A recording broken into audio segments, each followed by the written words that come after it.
Hello everyone, today I will show you how to WhatsApp call without saving number. So I'm provide full guide, so follow my process. At first open your WhatsApp, click on to plus option and look here showing it to you. That's mean this is your WhatsApp number. So click on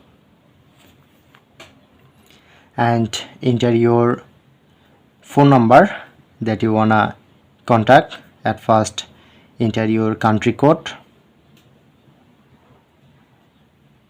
and enter your number. Okay, click on to send.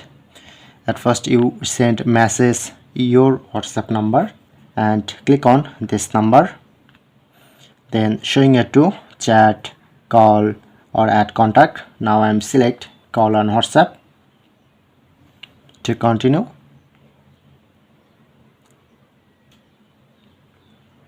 Okay, then call this number. So that's it, that's how we can do it.